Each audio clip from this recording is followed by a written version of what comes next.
Bonsoir à toutes et à tous pour cette nouvelle vidéo. Bien vivre ses émotions. Les émotions font peur et sont mal acceptées dans notre société dite civilisée. L'esprit rationnel s'est imposé comme étant la forme d'intelligence la plus élaborée, au détriment de l'intuition et des émotions. Pourtant, les émotions sont des sources d'informations précieuses dans toutes les situations de notre vie quotidienne. Il est dangereux de les ignorer. Par exemple, cette personne si sympathique que l'on vient de vous présenter génère en vous un malaise sourd et indéfinissable sans raison objective. Serait judicieux de ne pas en tenir compte et de ne pas valider que l'apparence de sympathie. Parallèlement, dans le monde virtuellement parfait auquel la publicité cherche à nous faire adhérer depuis 50 ans, il n'y a pas de place pour la négativité.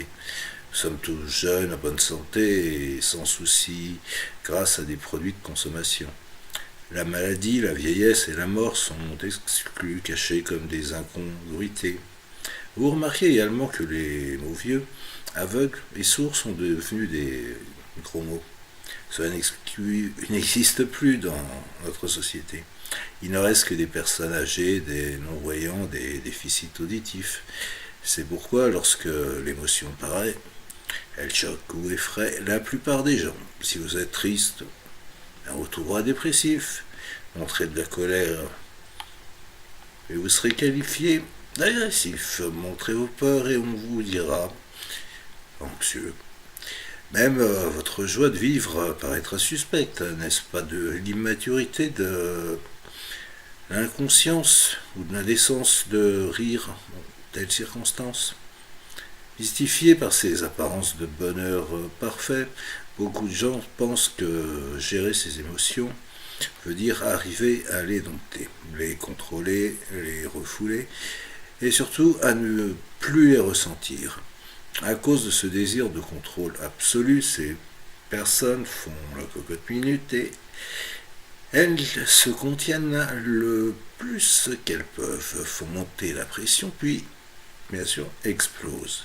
En cris, en larmes, en attaque de panique, culpabilisent, et honteuses d'avoir craqué, elles se promettent de mieux se retenir à l'avenir, et donc éclatent plus fort quelque temps plus tard, ce qui les confirme dans la croyance que les émotions sont mauvaises, douloureuses et incontrôlables, etc. Or, c'est lorsqu'on réprime et que l'on nie ces émotions qu'elles prennent le pouvoir et exercent un contrôle négatif sur nos vies.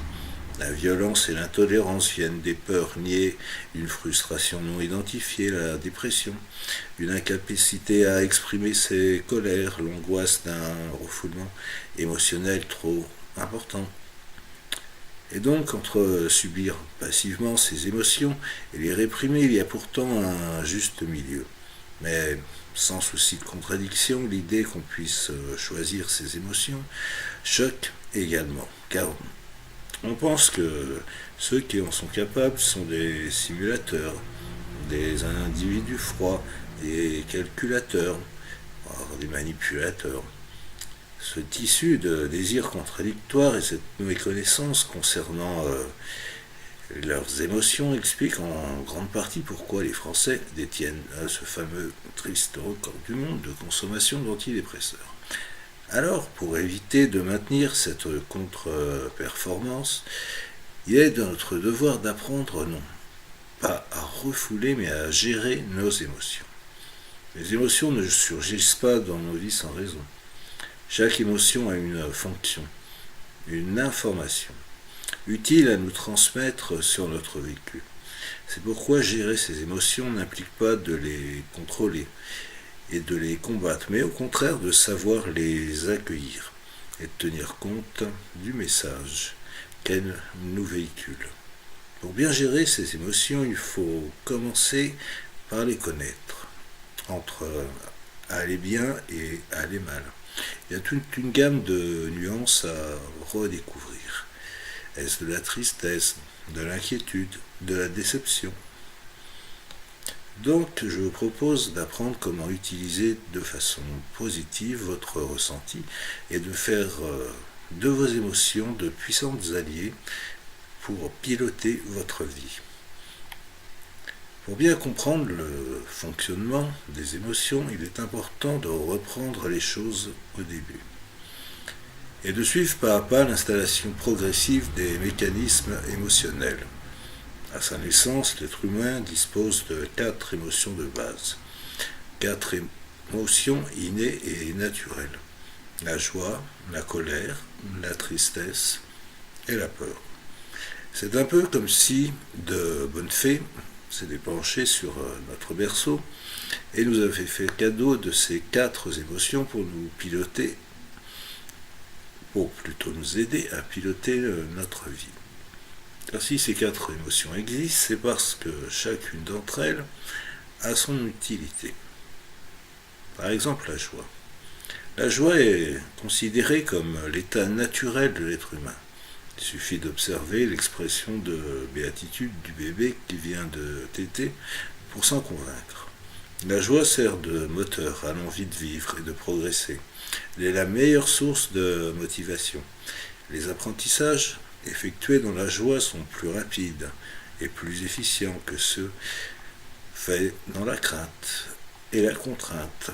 Placé dans des conditions optimales, l'être humain a naturellement soif d'apprendre, d'agir et de grandir à tous les âges de sa vie. Et il n'existe pas de personne paresseuse.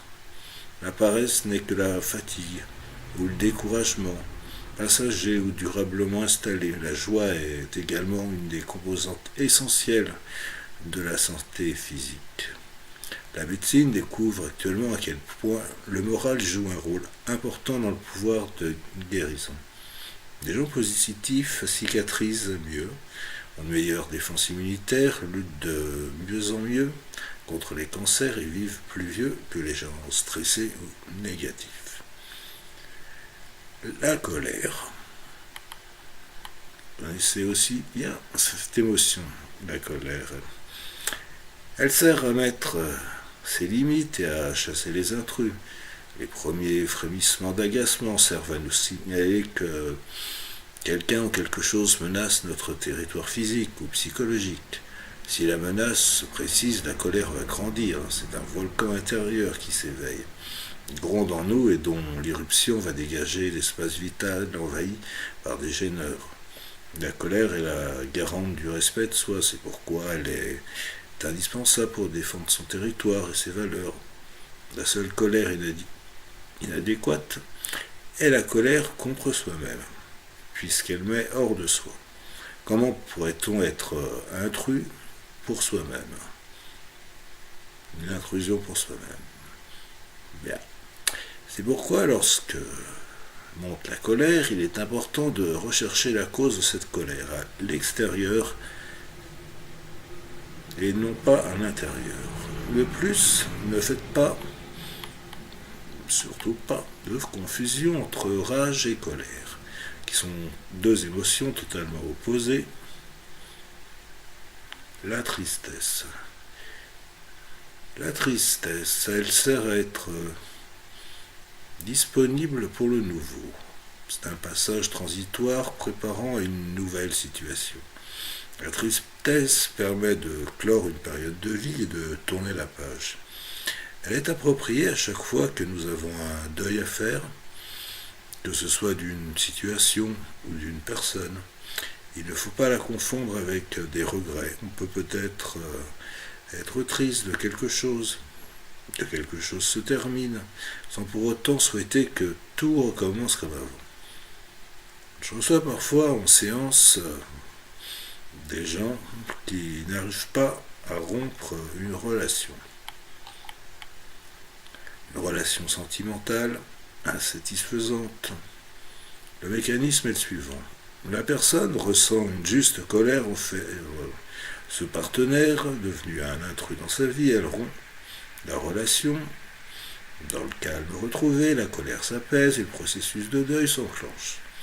Les souvenirs, bons et mauvais, reviennent naturellement en mémoire pour être archivés.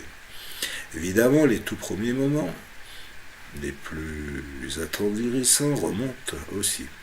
Et comme on peut être triste que pour ce qui nous a donné de la joie et que la tristesse est proportionnelle à la joie initiale, le chagrin devient intense.